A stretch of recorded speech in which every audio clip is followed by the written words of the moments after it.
Hello everyone, हजुरलाई स्वागत छ सम्झना मुक्तान युट्युब च्यानलमा। फेरि पनि म हजुरको लागि एउटा भिडियो लिएर आएको छु। आज चाहिँ मौसमले च्यालेन्ज दियो हामीलाई, पानी पऱ्यो, भिडियो बनाउने वातावरण त छैन भएपछि आज चाहिँ हाम्रो ग्रिन डे। हामी साइप्रसको ग्रिन डे मनाउन हिँडेको साथीहरूकोमा, अनि मेरो साथमा दिदीहरू हुनुहुन्छ। अनि आज हामी रमाइलो गर्न जाँदैछौँ। के हुन्छ हामी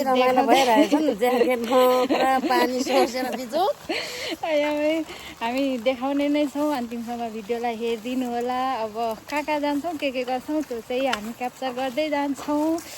अनि हजुरले लाइक कमेन्ट गर्न चाहिँ नबिर्सिनु होला। के भन्न चाहनुहुन्छ दिदी? यस्तै त हो नि त, अब पानीले हिँडिरहेछ, खासै खुसी त छैन। ल अब भेट्नुपर्छ एकछिनमा।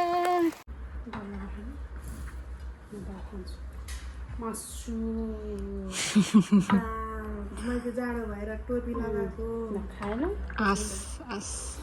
मैले त खाएन, खाइदिन्छु। अनि जान्नु पर्यो नि त। आज चाहिँ हाम्रो यस्तो तयारी हुँदैछ। अनि यसको नाम हो खाप्सी हो। यसमा चाहिँ दिदीले के लगाएर बनाउनु भएको छ, त्यो चाहिँ दिदीकै मुखबाट सोध्छु। दिदीले भन्नुहुन्छ। कस्तो लाग्यो हजुरले कमेन्ट गर्नु होला है त। चाहिँ यसरी हाम्रो जुगाड गर्दै दिदीले बनाउँदै हुनुहुन्छ। अनि यो रोटी बेल्ने एकदम राम्रो छ। अनि यसको तयारी चाहिँ कसरी हुन्छ नि दिदी, थोरै भनिदिनु त। हामी पनि पछि गाउँ गएर बनाएर खानुपर्छ। यसको तयारी चाहिँ मैले नि सुरुमा पिठो मुछे होइन, मुछे भन्दा पिठो तयार गरेँ। त्यसपछि पिठोमा मैले चिनी हालेँ। चिनी पछि बेकिङ पाउडर हालेँ, ज्वानो मेथी हालेँ, त्यसपछि तेल हालेँ, अनि थोरै पानीमा मुछे। त्यसपछि अब तेलमा लाउँदैछु, रेडी डुबाउँदैछु। कति पिठो मुछ्ने भाँडो यहाँ छ, तर भाँडो अलिक डाबा जस्तो भएर मेरो पिठो मुछे अलिक पुगेन। कति राम्री देखेको हाम्रो दिदीलाई। अलिकति नहल्ली हेर्नु न यता। प्रेस लगाइरहेको छु कि रोटी बेल्नले, अलिक रातोतिर भइरहेको छु कि। बहिनीको जाने पार्टी हो कि यो बिदाई पार्टी हो। बाहिर दिदीको के छ विचार? आशीर्वाद कस्तो भयो खै?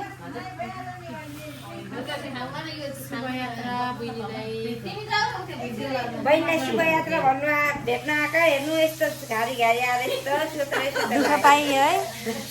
कता गयो बहिनी चाहिँ खोइ? बहिनी भान्से हुँदैछ मेरो जाने मान्छे चाहिँ यहाँ छ।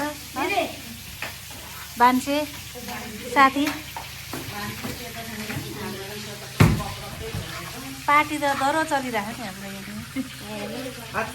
अचार जानेवालाको दिदी के अरे जानेवालाको टाढोको दिदी पर्ने, नजिकको चाहिँ नजिकै हो कि परिवार जस्तो हुन्छ, एउटै दिदी बहिनी जस्तो लाग्छ।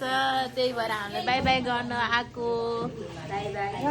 म चाहिँ जानेवालाको कान्छी दिदी है। आएको कान्छी दिदी आएको। रगतको नातो भन्दा भावनाको नातो राम्रो हुन्छ नि। होइन कति खुल्छेको डाडु उनीहरू नाम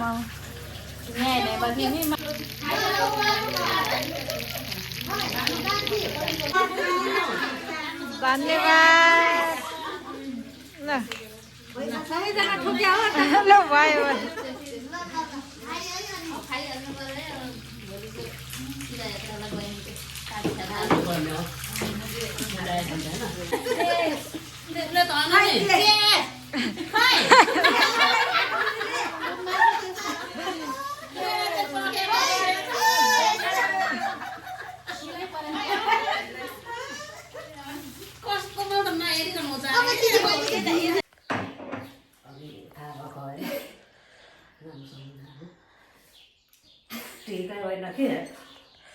गोले लगाइदिनु न त्यहीँ अगाडि। टुपुक्का जे जस्तो भए पनि बोलेर सम्झिनु है मान्छेलाई चाहिँ ल राम्रोसँग बोल्नु कल गर्नु न बढी दिउँसो बोल्नु पऱ्यो हामी आएर है आउँदाखेरि उतै हुन्छ कि जस्तो लाग्छ मलाई। यता देखाउनु त